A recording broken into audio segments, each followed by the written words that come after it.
যে আমরা শ্রবণ করবো আর লীলা বিষয়বস্তু হলো শ্রী শ্রী আমার গৌর হরির জন্মেও লীলা।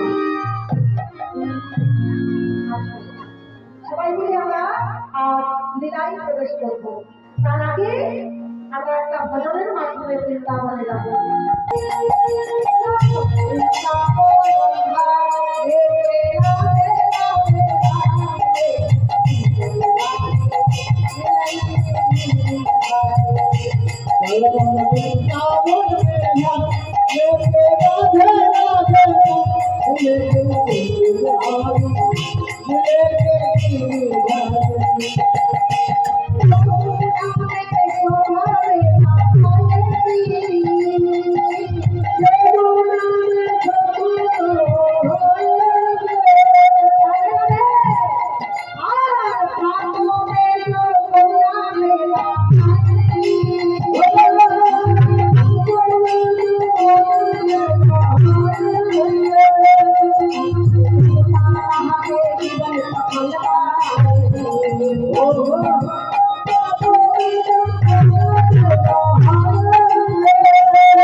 তুমি কি জানো যে তোমাকে সাজাতে হলে একটা শাড়ির প্রয়োজন? এবং একটা ছেলেকে যদি নারী সাজানো হয় তাহলে শাড়ি না পরালে কিন্তু নারী সাজা যাবে না। তা বলো না, তোমাকে যদি আমি গোপী সাজাতে চাই তাহলে একটা শাড়ির প্রয়োজন। আমি তোমার জন্য শাড়ি পাবো কোথায়? এবং এই 10 হাত শাড়িতে তোমার গোপী সাজানো যাবে। তোমাকে যদি গোপী সাজাতে যাই 80 হাতের শাড়ি লাগবে। তাহলে 80 হাতের শাড়ি এখন আমি পাবো কোথায়? তুমি যোগ মায়া, তুমি নাকি অসাধারণ সাধন করতে পারো, তোমার কাছে নাকি সবকিছুর উপায় আছে। তুমি আমাকে গোপী বেশে সাজিয়ে দাও না। ভোলানাথকে গোপী বেশে সাজিয়ে দিল। যখন গোপী বেশে সাজিয়ে দিল ভোলানাথ চুপি চুপি করে চলে গেল কোথায়? বৃন্দাবন। বৃন্দাবনে গিয়ে একটা বৃক্ষের আড়ালে ভোলানাথ বসে পড়েছে। যেই না বৃক্ষের আড়ালে বসে পড়েছে বাবা, ব্রজগোপীদের ধ্যান, ব্রজগোপীরা যে রাসলীলায় মগ্ন ছিল তাদের কিন্তু ধ্যান ভঙ্গ হয়ে গেল। ভগবান শ্রীকৃষ্ণ জানতে পারলেন যে এখানে হয়তো কোনো মানুষের আগমন হয়েছে। তাছাড়া এই যে ব্রজগোপীদের রাসলীলা ভঙ্গ হলো কেন? খুঁজতে খুঁজতে দেখতে পেল না একটা বেশ মোটাসোটা গোপী একটা বৃক্ষের আড়ালে বসে বসে রাসলীলা দর্শন করছে। এমন সময় ভগবান শ্রীকৃষ্ণ দেখতে পেল একটা গোপী ওই বৃক্ষের অন্তরালে বসে আছে। ভগবানের চিনতে আর দেরি লাগলো না। ভগবান বললেন, ভোলানাথ, ভোলানাথ, তুমি ওখানে বসে বসে রাসলীলা দর্শন করছো? হ্যাঁ, তুমি জানো না যে তোমার রাসের অধিকার নেই? ভোলানাথ বলল, প্রভু, আমার যে বহুদিনের আশা, আমি রাসলীলা দর্শন করব। বললো, শোনো, এই যুগে হবে না। তোমাকে রাসলীলা দর্শন করতে হলে তোমাকে এই দাপর যুগে হবে না, তোমাকে কলি যুগে যেতে হবে। বললো, প্রভু, সেখানে গিয়ে তুমি আমাকে চিনতে পারবে, ঠিক আছে, কিন্তু আমি তোমাকে কেমন করে চিনব? আর এই যে তুমি রাসলীলা করছো যমুনার ধারে, বৃন্দাবনে, তা আমি সেদিন যমুনায় বা পাবো কোথায়? এবং আমি সেদিন এই যে মহৎ মুরলী পাবো কোথায়? বাসি কোথায় পাবো? এই যে শত শত কোটি গোপী কোথায় পাবো? বললো, ভোলানাথ তুমি সব পাবে। শোনো, আমি তো তোমাকে চিনতে পারবো না প্রভু। বললো, চিনতে পারবে। তুমি জন্ম নেবে শান্তিপুরে, তোমার নাম হবে অদ্বৈত আচার্য, আর আমি জন্ম নেবো শ্রীরাম নবদ্বীপে সতী সিন্ধু গর্ভ মাঝে। সেদিন তুমি আমাকে নিয়ে রাস করবে। বললো, ঠিক আছে প্রভু। তাহলে সেদিন বাসি আমি কোথায় পাবো? সেদিন বাসি? হ্যাঁ, এই দেখো, সেদিন বাসি হবে কি জানো? এই কলিযুগে শ্রীখোল করতাল হবে তোমার বাসি, তোমার বাসি। যমুনা হবে ভক্তের নয়নে জল, ভক্তি নয়নে জল। গতি হবে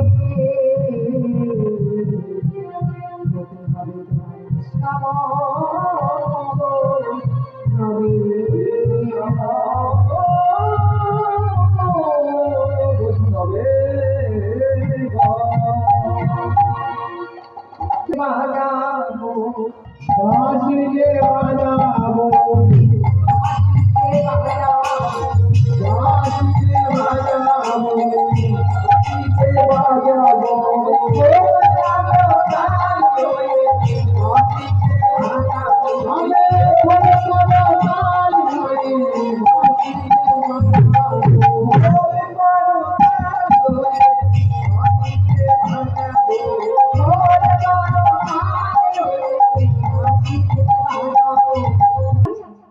আমি সেদিন বাঁশি বাজাবো।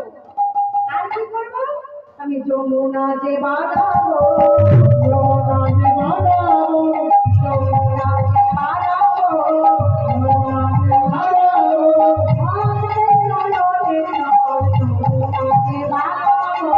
ভক্তের নয়নে জল, যমুনা যে বাজাবো। আমি যমুনা বানাবো, ভক্তের নয়নে জল আমি যমুনা বানাবো। আর কি করবো? এই নিষ্কাম বৈষ্ণবের ঘর আমি গোপী সাজাবো। হরি বল, হরি বল। ভক্তমণ্ডলী, ভক্তিমতী মায়েরা, আজ সেই দিনের দিন আগত।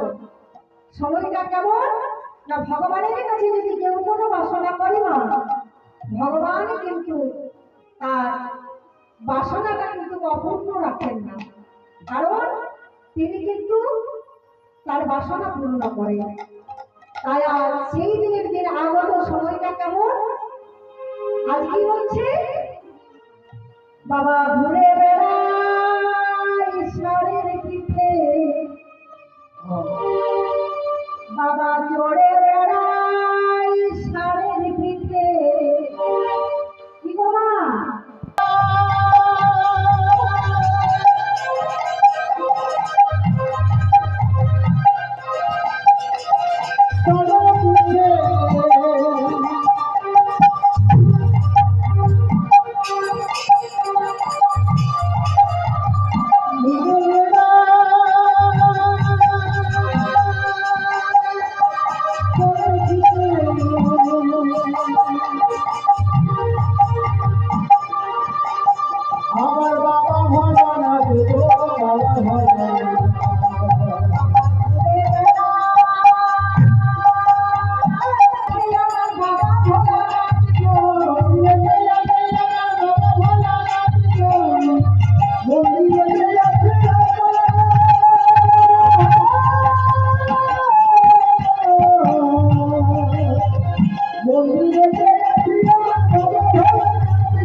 বলছি কি বালা রে বেশনা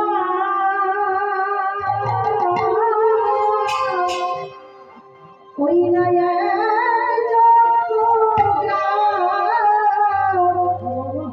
হারায়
আজ কিন্তু মাঘ মাস কারণ নিত্যানন্দ প্রভু জন্ম নিয়েছিলেন তখন শুভ মাঘ মাস শুক্ল ত্রয়োদশী একাদশীর পরে যে ত্রয়োদশী ছিল সেই ত্রয়োদশীতে নিত্যানন্দ প্রভু জন্ম নিয়েছিলেন। নিত্যানন্দ প্রভু যখন জন্ম নিল এখানে মা অনেক মায়েরা মনে মনে চিন্তা করবেন যে তাহলে কি কীর্তনিয়া রাসলীলা করছে না, রাসলীলা নয় না, এটা আবার গৌরের জন্মলীলা, মহাপ্রভু গৌর হরে জন্মলীলা। তাই নিত্যানন্দ প্রভুর জন্ম যেই না ধ্যান যোগে জানতে পেরেছে আর অদ্বৈত ঠাকুর বললেন কি বলে অদ্বৈত আচার্য হয়ে ভরসিত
কৃষ্ণের অগ্রজ বলরাম আজ শান্তিপুর হতে ছুটতে ছুটতে চলে এলেন কোথায়?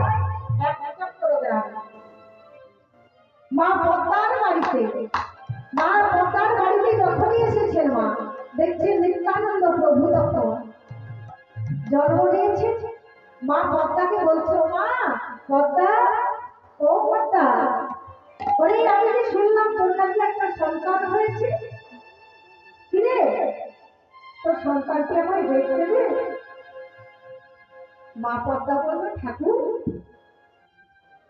আমার সন্তান? হ্যাঁ গো, আমার একটা সন্তান হয়েছে। ও মা, সন্তানকে আমায় দেখতে দে না মা।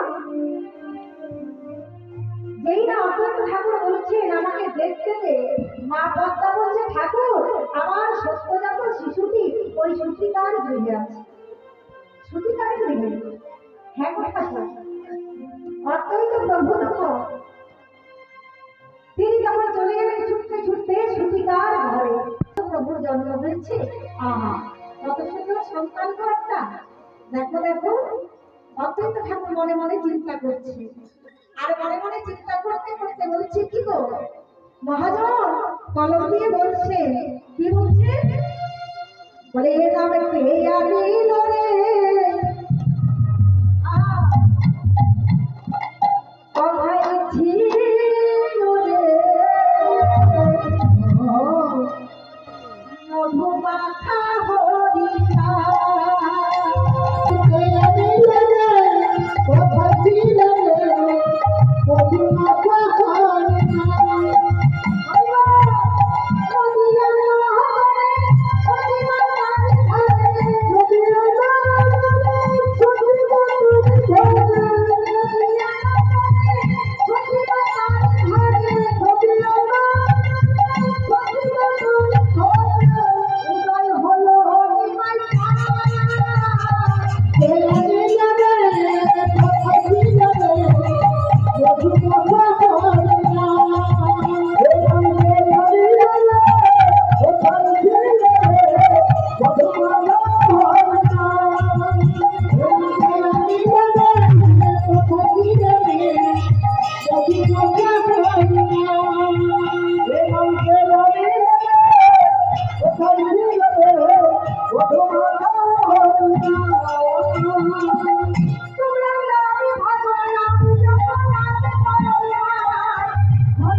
Oh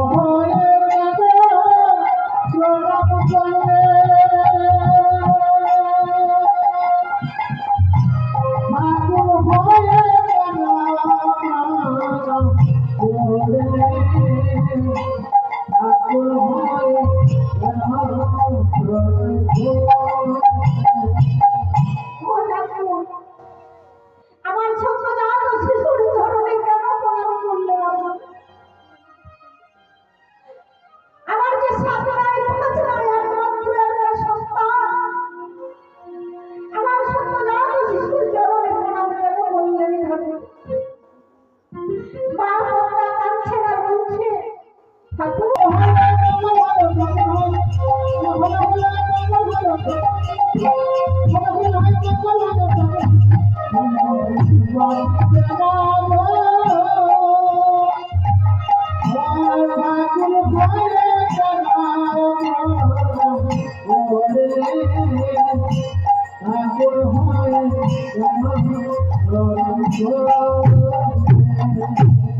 আপনি কেন চরণ ছুঁয়ে আপনি প্রণাম করলেন? আপনি যে পরম বৈষ্ণব, আর আমার সত্যজাত শিশুটা আপনার প্রণাম কি গ্রহণ করতে পারবে? আমি কেন ছেলে চরণ ছুঁয়ে প্রণাম করতে যাব? ও ঠাকুর, আমি দেখলাম যে আপনি প্রণাম করলেন। না মা না, ওরে আমি তো ছেলে চরণ ছুঁয়ে প্রণাম করিনি মা। আমি তাকে প্রণাম করলাম জানিস? ও ঠাকুর, তাকে আপনি প্রণাম করলেন। ও মা, তাকে প্রণাম করেছি জানিস?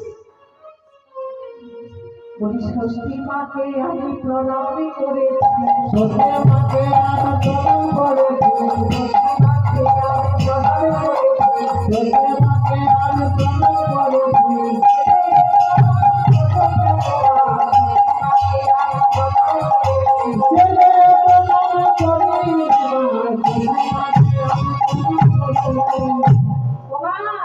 আমি তোর ছেলেকে কেন প্রণাম করতে যাবো? তোর গৃহে তোর ঘরে